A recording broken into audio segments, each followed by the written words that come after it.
মেহনত হয়, কোরআন শিখার মেহনত হয়। জোরে বলেন ঠিক কিনা? আসতে বললেন, মনে হয় ব্যাঠিক আছে নাকি? আরো জোরে বলেন ঠিক কিনা? 2 নাম্বার সিফত, ওয়ায়ুআল্লিম ওয়ায়ুযাক্কিহিম। রাসূলুল্লাহ সাল্লাল্লাহু আলাইহি ওয়াসাল্লামকে আল্লাহ পাক দ্বিতীয় যেই দায়িত্ব দিয়েছেন, সেই দায়িত্ব হচ্ছে মুসলিম উম্মাহের অন্তর থেকে কলুষ দূর করা। কি দূর করা?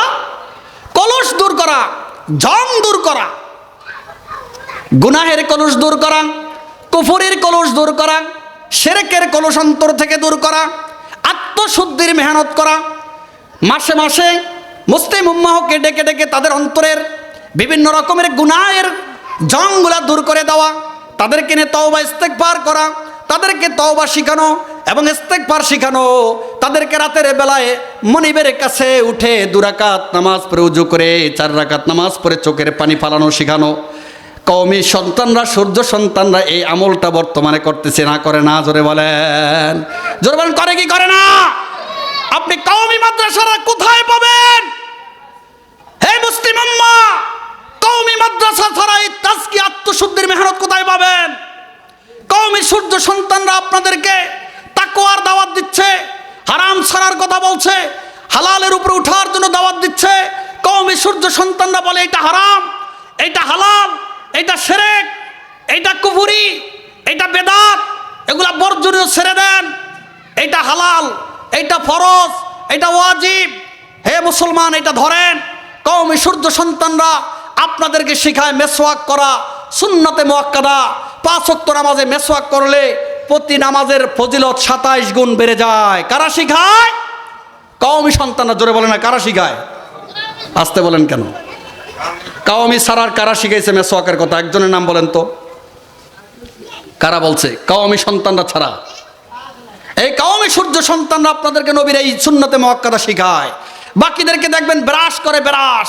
আরে ব্রাশ যত দামি হোক, যত নরম হোক, ব্রাশ যত কোটি টাকা দামের হোক, ব্রাশ কখনোই সুন্নাত আদায় হবে না। ব্রাশ তো ব্রাশ, ব্রাশ কখনো মেসওয়াক না। রাসূলুল্লাহ সাল্লাল্লাহু আলাইহি ওয়াসাল্লাম গাছের ঢাল, গাছের শিকড় দিয়ে মেসওয়াক করেছেন।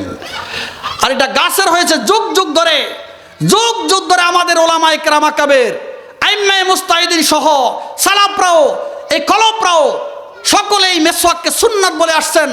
সুন্নাত হলো মেসওয়াক।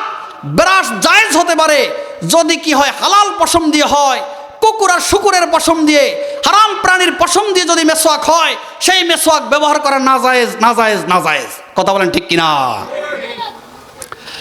এখন বিভিন্ন জায়গায় দেখবেন ব্রাশ চলে, ব্রাশের বাজার গরম, কিন্তু মেসওয়াক নাই। কথা বলেন ঠিক কিনা? কেন? কওমিদের অনুসরণ করেন, সহিহ সুন্নাতের অটল থাকতে পারবেন। কারণ মডারেট ইসলাম বর্তমানে পৃথিবীতে যেই দেশগুলোতে মডারেট ইসলাম আছে, তাদের সাথে ইহুদি খ্রিস্টানদের সাথে বন্ধুত্ব আছে। জোরে বলেন ঠিক কিনা? পৃথিবীর যেই দেশ মুসলিম নামের কলঙ্ক, ওই মুসলিমরা মডারেট ইসলাম পালন করে। ওদের মধ্যে দেখবেন রুমাল, মাথার উপর দিয়ে রুমাল পেলে দেয়, বড় বড় রুমাল ব্যবহার করে, আবার দেখা যায় বেপর্দা নারীদেরকে নাচায়। এরকম মডারেট মুসলিম দেশ আছে না নাই? জোরে বলেন, আরো জোরে আছে না নাই? একদল আমাদের এই দেশটাকে মডারেট মুসলিম দেশে পরিণত করতে চায়, এদেশের মুসলমানদের ঈমান, আকীদা, ঐতিহ্য ধ্বংস করতে চায়। কওমি সূর্য সন্তানরা খোদার কসম যতদিন পর্যন্ত এই বাংলা মাটি দখল করে থাকবে, তাদের চেষ্টায় তারা কখনো সফল হবে না। আশা করি সর্বদাই ব্যর্থ থাকবে, ব্যর্থ থাকবে। ঠিক কিনা? আমরা তাদেরকে এই বাংলা মাটিতে মডারেট ইসলাম চালু করতে দিব না। যদি তারা মডারেট ইসলাম চালু করে, আমরা তাদের বিরুদ্ধে 24 জুলাই বিপ্লবের চাইতে ভয়ঙ্কর বিপ্লব করে তাদেরকে ক্ষমতা থেকে নামিয়ে দেব ইনশাআল্লাহ। জোরে বলেন ঠিক কিনা? আমরা সতর্ক করতে চাই তাদেরকে, এই দুরাশা কখনোই করবেন না। বাংলা মাটিতে শাহজালাল ইয়ামানির দেশে, যেই মাটিতে শাহজালাল ইয়ামানি রহমতুল্লাহ আলাইহি তার জীবন দিয়ে শেষ পর্যন্ত, শ্বাস নিঃশ্বাস পর্যন্ত মেহনত করেছেন, যেই মাটিকে হযরত হুসাইন আহমদ মাদানী রহমতুল্লাহ আলাইহি শিরক মুক্ত, কুফরি মুক্ত, গণতন্ত্র মুক্ত করার জন্য ইংরেজদের সাথে যুদ্ধ করে শেষ নিঃশ্বাস ত্যাগ করেছেন, জীবন দিয়েছেন। হোসেন আহমদ মাদানী রহমতুল্লাহ আলাইহি, মাহমুদুল হাসান দেওবন্দি রহমতুল্লাহ আলাইহিকে জেল খাটতে হয়েছে, বৃদ্ধ বয়সে ইংরেজরা শাস্তি দিয়েছে। শাহ ওলিউল্লাহ মুহাদ্দিস দেহলভী রহমতুল্লাহ আলাইহি যার জীবনটাকে বিলীন করেছেন এই আজাদি আন্দোলন, খ্রিস্টান ইহুদি মুক্ত, ব্রিটিশ মুক্ত পাক ভারত উপমহাদেশকে পবিত্র করার জন্য যুদ্ধের সূচনা শুরু হয় শাহ ওলিউল্লাহ মুহাদ্দিস দেহলভীর জমানা থেকে। 1857 শতাব্দীতে এই রক্তস্রোত এই মহান যুদ্ধ জিহাদ চালু করেন ইংরেজ বিতাড়িত আন্দোলন। তার সমাপ্তি ঘটে 1947-এ হোসেন আহমদ মাদানী এবং মাহমুদুল হাসান দেওবন্দির হাত ধরে আমাদের কওমি সূর্য সন্তানরা লক্ষ লক্ষ সেখানে জীবন দিয়েছিলেন, পাক ভারত উপমহাদেশকে ইংরেজদের হাত থেকে রক্ষা করেছেন। সেই আজাদি আন্দোলনে তারা আজাদিকে কাদের থেকে, ওই ব্রিটিশদের থেকে ছিনিয়ে এনে পাক ভারত উপমহাদেশ মুক্তির শিকল কিসের তাদের এই শিকলবদ্ধ জীবন থেকে মুক্তিদান করেছেন। কওমি সূর্য সন্তানদের যদিও নাম না থাকে কোনো অসুবিধা নাই, ইনশাআল্লাহ ভারতবর্ষের ইতিহাস খুঁজে দেখেন, এই পৃথিবীর বৃহৎ অংশ পাক ভারত উপমহাদেশ, এই দেশের আজাদি ও স্বাধীনতা এসেছে কওমি সূর্য সন্তানদের মাধ্যমে। আপনারা খোঁজেন, পাবেন ইনশাআল্লাহ। যদি কওমি সন্তানরা যুদ্ধ না করে তাহলে এই ভারতবর্ষ স্বাধীন হতো না, কখনই হতো না, কখনই হতো না। এই বাংলাদেশ পাইতেন না। পাকিস্তান, পূর্ব পাকিস্তান, পশ্চিম পাকিস্তান সন্ধি চুক্তির মাধ্যমে হিন্দুদের থেকে আলাদা হয়ে যায়। মুসলিম সংখ্যা যেখানে বেশি সেটা ভারত এবং হিন্দুস্তান নামে আলাদা হয়ে যায়। এভাবে সন্ধি চুক্তির মাধ্যমে যোদ্ধাদের মাঝে বিভক্ত হয়। পরিশেষে এক সময় পশ্চিম পাকিস্তানিদের সাথে আমাদের মিল না হয়, তারা কিছুটা ভুল করার কারণে তারা এই বাংলা পূর্ব পাকিস্তানকে হারিয়ে ফেলে। সেই হারানোর মধ্যে আমাদের লাভ থাকুক আর এসেছে, তবে তাদের প্রতি জুলুম হচ্ছে কেন তাদের নাম ইতিহাসে আলোচনা করা হয় না। বড় বড় ইতিহাস গ্রন্থে লেখা আছে কওমি সূর্য সন্তানদের নাম, তবে আলোচনা আমাদের নাম আসে না। আলোচনায় আসে বিভিন্ন হিন্দুদের নাম, বিভিন্ন দেবদেবীর নাম, বিভিন্ন রকমের সেই নেতাদের নাম আসে, কিন্তু কওমি সূর্য সন্তানদের আলোচনা কেউ করে না। জোরে বলেন ঠিক কিনা? আপনার সত্যিকারের ইতিহাস খোঁজেন, এই কওমি সূর্য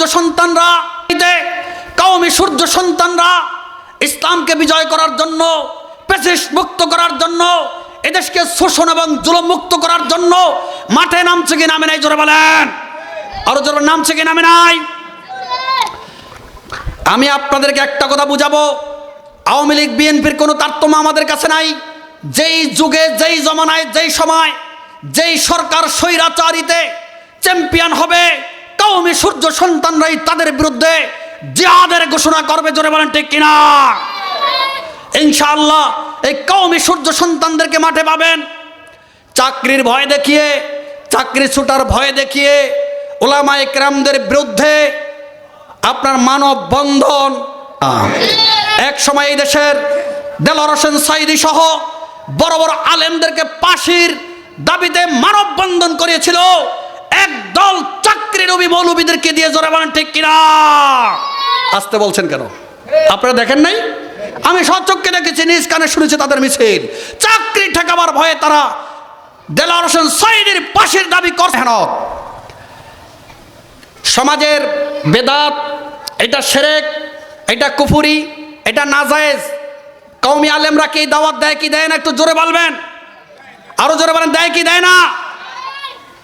এই দায়িত্ব কওমি আলেম পালন করতেছে। এটা আত্মশুদ্ধির মেহনত। আপনাকে বলে ভাই সুদ খাবেন না, এভাবে লেনদেন করলে হারাম হয়, এইভাবে কবর দেন, এইভাবে কবরটা করেন সুন্নাত তরিকায় হবে, এইভাবে চারের বাস শোয়ে দেন, এইভাবে দাঁড়া করে দিবেন না, কবরকে লাহাদ করেন অথবা শেখ কবর করেন, এইভাবে কবর করবেন না যেন কবরের মধ্যে চিৎ করে শোয়ানো লাগে। চিৎ করে শোয়া, ঘাড় বাঁকা করে দিয়ে এভাবে কেবলার দিকে ঘাড় দিবে, চিৎ করে শোয়া। এটা তো একজন লাশের সাথে হয়, তাকে কষ্ট দেওয়া হয়। সে কি জীবদ্দশায় স্থিত হয়ে শুয়ে ঘাড় বাঁকা করে ঘুমাইতো কখনো? আরে ঘাড় বাঁকা করে ঘুমাইলে তো ঘাড় ব্যথায় আর উঠতে পারবে না। আমাদের সমাজে চিৎ হয়ে শোয়ে দেয়, ঘাড়টাকে বাঁকা করে দেয়। আরে না।